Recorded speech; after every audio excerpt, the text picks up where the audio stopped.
50 megapixel camera সেটআপের সাথে 8 GB RAM দিয়ে আপনার 5000 mAh এর ব্যাটারির সাথে এইচডি প্লাস ডিসপ্লে দিয়ে নতুন একটি স্মার্টফোন আসতে চলছে, যেটা হচ্ছে আপনার S23। তো এটা কিন্তু স্যামসাং এর S23 না, এটা হচ্ছে আপনার আইটেলের S23। তো hey everyone, welcome to ABTechnews। তো আজকের ভিডিওতে থাকছে আপনার আইটেলের S23 এই ফোনটার ডিটেলস রিভিউ, এবং এই ফোনটা কবে বাংলাদেশ মার্কেটে আসবে এবং কত টাকা প্রাইস হতে পারে, এবং এই ফোনটা কি আপনার নেওয়া ঠিক হবে। তো এই ফোনটা নিয়ে টুকটাক ধারণা দেবো আপনাদের, এবং আমার পার্সোনাল ওপিনিয়নটা কি সেটাও আপনাদের জানাবো। তো অবশ্যই ভিডিওটা স্কিপ না করে সম্পূর্ণ দেখবেন, এবং চ্যানেলে যদি নতুন হয়ে থাকেন তাহলে অবশ্যই সাবস্ক্রাইব করে দেবেন এবং বেল আইকনটা বাজিয়ে রাখবেন, এবং আপনার ভিডিওটাতে একটা লাইক দেবেন প্লিজ। আপনাদের কাছে এই একটাই অনুরোধ যে এই দুইটা কাজ আপনারা একটু প্লিজ করবেন। তো চলুন দেখে নেওয়া যাক যে আপনারা এই যে S23, সরি আপনার আইটেল S23 এই ফোনটাতে কী কী থাকছে এর ডিটেলসে। এখানে 4G থাকবে এর সাপোর্টে, এবং 5খানা 4G ব্যান্ডের সাপোর্ট থাকবে। আপনারা চিন্তা করুন 5G থাকে সেখানে 8খানা ব্যান্ডের সাপোর্ট থাকে, আর এখানে 5G 4G থাকছে আপনার 5খানা ব্যান্ডের সাপোর্ট। কি অদ্ভুত। এবং এর বডি ফ্রেমটা থাকতে পারে আপনার 8.2 মিলিমিটার থিকনেস, এছাড়াও আপনার 198 গ্রামের আশেপাশে ওজন থাকতে পারে, এবং ডুয়েল সিম কার্ডের স্লট থাকবে। এছাড়া এর ডিসপ্লে হিসেবে থাকছে IPS LCD টাচ স্ক্রিন, যেটা 16 কালার্সের একটি ডিসপ্লে, যার সাইজ আছে 6.6 ইঞ্চি একটি ডিসপ্লে, যেটা 720 ইন্টু আপনার 1612 পিক্সেল, এবং যেটা মাল্টি টাচ স্ক্রিন সাপোর্টেড। এছাড়াও আপনার এই ডিসপ্লেটা যদি দেখেন যে মোটামুটি ভালো মানের ডিসপ্লে, এখানে এই বাজেট সেগমেন্টে মানে মেনে নেওয়ার মতন। এখানে ফুল এইচডি প্লাস ডিসপ্লেটা আমরা আশা করি, সেখানে এইচডি প্লাস ডিসপ্লে, যেটা আপনার কোনো হায়ার রিফ্রেশ রেটের সাপোর্ট নেই। তো ওভারঅল এমনি যদি একটু পাঞ্চুয়ালও থাকতো তাহলে কিন্তু আরও ভালো লাগতো, তো পাঞ্চুয়ালও নেই। তো এই ফোনটা বাজেট যদি বিবেচনা করেন তাহলে ডিসপ্লে ঠিক আছে আপনার, তবে পাঞ্চুয়াল কাটআউটটা দিলে খুবই ভালো হতো, যেটা অনেকটা চিন বেজেল অনেকটা মোটা মোটা মনে হয়েছে, আর একটু ন্যারো রাখলে খুবই ভালো হতো। এছাড়াও যদি বাদ বাকি দেখেন ডিসপ্লে কালার ক্যালিব্রেশন তো ঠিকঠাক অনেকটাই ভালো। তো এই ডিসপ্লে এই বাজেট সেগমেন্টে ঠিক আছে, আমি বলবো না যে এটা চলে না, এটা এই বাজেট সেগমেন্টে ঠিক আছে ডিসপ্লে। এছাড়াও যদি দেখেন আপনারা যে এর পারফরমেন্সে কী থাকছে, এখানে থাকছে অ্যান্ড্রয়েড 13, এবং আপনার ইউনিসকের T606 এই প্রসেসরটা থাকছে, যেটার আপনার আন্তত বেঞ্চমার্ক স্কোর প্রায় 1,80,000-এর মতন কাছাকাছি এর আন্তত বেঞ্চমার্ক স্কোর, যেটা যথেষ্ট একটি ভালো মানের প্রসেসর, যেটা খুবই মানে এই বাজেট সেগমেন্টে ভালো মানের প্রসেসর বলে চলে। তবে এখানে কিন্তু আপনার মিডিয়াটেকের G70 প্রসেসর বা G80 প্রসেসর কিন্তু দিলে খুবই ভালো হতো। তো এখানে কিন্তু ইউনিসকের T606 এই প্রসেসরটা দিচ্ছে, এটা মাথায় রাখবেন।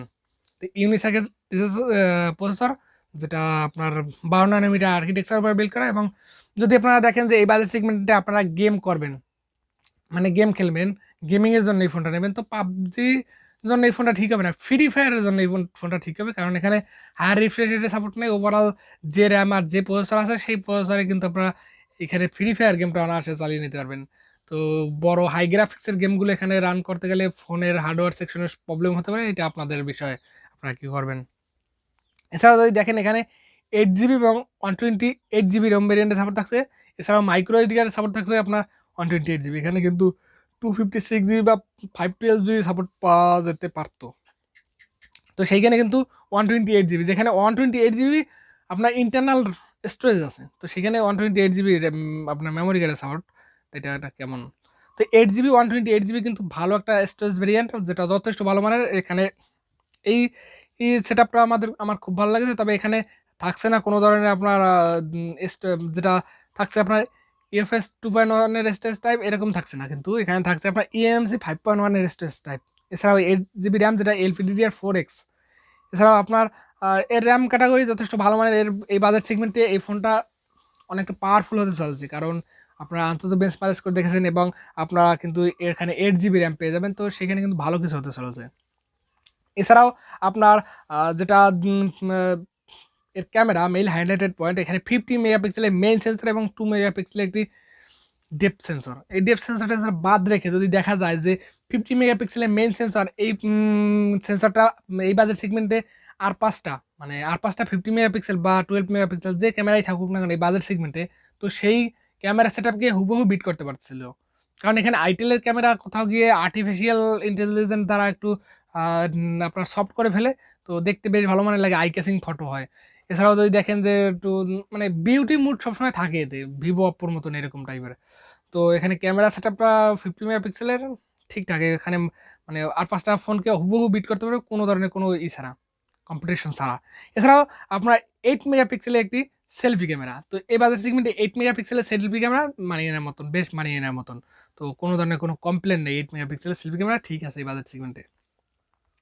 এখানে সর্বোচ্চ ভিডিও রেকর্ডিং করতে পারবেন 1080 এফপিএস ব্যাক সাইডে এবং ফ্রন্ট সাইডে। এছাড়াও এলইডি ফ্ল্যাশ থাকছে, প্যানোরামা থাকছে। এছাড়াও কোনো ধরনের সুপার স্লো মোশন বা এইসব কোনো ধরনের কোনো ইসের সাপোর্ট থাকছে না। এছাড়াও এখানে থাকছে লাউড স্পিকার, থাকছে না ডুয়েল স্টোরেজ স্পিকার এবং 3 এমএস জ্যাকেট সাপোর্ট পেয়ে যাবেন। এছাড়াও ব্লুটুথ 4.2 এর সাপোর্ট পাবেন, ওয়াইফাই সাপোর্ট পাবেন, ওয়াইফাই এবং হটস্পটের সাপোর্ট পাবেন। ডুয়েল ব্যান্ডের সাপোর্ট থাকছে না এখানে। এছাড়াও আপনার জিপিএস এনএফসি সাপোর্ট পাবেন না, এফএম রেডিও সাপোর্টটা পেয়ে যাবেন। ইউএসবি টাইপ সি পোর্ট থাকছে এখানে, কিন্তু এই বাজার সেগমেন্টে টাইপ সি পোর্ট থাকছে, এটা কিন্তু বেশ একটি মানে ইন্টারেস্টিং ফিচার, যেটা এই বাজার সেগমেন্টে সাধারণত মাইক্রো ইউএসবি পোর্ট থাকে, এখানে কিন্তু টাইপ সি পোর্ট থাকছে। এটা কিন্তু মাথায় রাখতে হবে, যথেষ্ট ভালো মানের কিছু কিন্তু থাকছে। এছাড়া ফিঙ্গারপ্রিন্ট সেন্সার যেটা সাইড মাউন্টেড এবং approximator sensor, gyro sensor, proximity sensor, compass sensor, এই ধরনের সেন্সারগুলো এনাবেল থাকছে, যেটা খুবই ভালো মানের। এছাড়াও যদি দেখেন এই ফোনটা ব্যাটারি হিসেবে মানে থাকছে এখানে লিথিয়াম পলিমার নন রিমুভেবল একটি 5000 mAh ব্যাটারি, আর যার সাথে ফাস্ট চার্জিং, তবে 10 ওয়াটের ফাস্ট চার্জিংটা থাকতে পারে এরকমের। তো 10 ওয়াটের ফাস্ট চার্জিং দিয়ে এই ফোনটাকে চার্জ করতে প্রায় 2 ঘন্টা 40 মিনিটের মতো সময় লাগবে। তো এটা কিন্তু বেশ একটা অনেক লম্বা টাইম। এছাড়াও ব্লু এবং হোয়াইট এবং ব্ল্যাক 3টা কালার ভেরিয়েন্টে তো থাকছেই, এছাড়াও বাদ বাকি কালার ভেরিয়েন্টে থাকতে পারে, তো সঠিক বলা যাচ্ছে না। তো এই S23 এই ফোনটা বাংলাদেশ মার্কেটে আসতে পারে 22 তারিখে, এবং যার প্রাইস হতে পারে 12,000 টাকার আশেপাশে। তো 12,000 টাকা আশেপাশে এই ফোনটা কিন্তু মার্কেটে one of the best phone মার্কেটের। এবার এই বাজেট সেগমেন্টে বাজেট কিরা ফোন বললেই চলে, কারণ এখানে কেউ 8 জিবি 128 জিবি ভেরিয়েন্ট কখনোই দিতে পারবে না। এছাড়াও আপনার যদি দেখেন যে যে কনফিগারেশন থাকছে সে কনফিগারেশন দ্বারা যদি 8 জিবি 128 জিবি ভেরিয়েন্ট দিতে হয়, তাহলে তার প্রাইসটা 15,000 টাকার উপরে যাবে।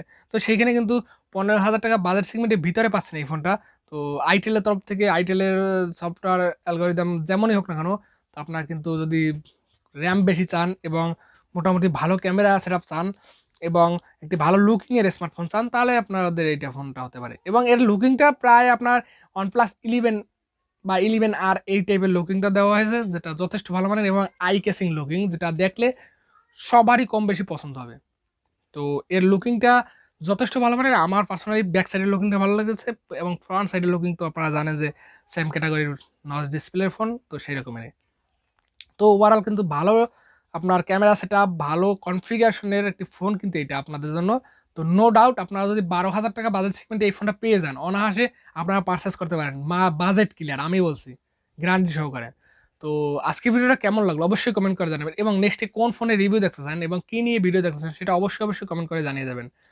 এছাড়াও আপনারা আমাদের এই ভিডিওতে একটা লাইক দিবেন এবং আমাদের পরিবারের সদস্য হিসেবে এটা সাবস্ক্রাইব করে পাশে থাকবেন। তো সবাই ভালো থাকবেন, সুস্থ থাকবেন, দেখা হচ্ছে নেক্সট ভিডিওতে।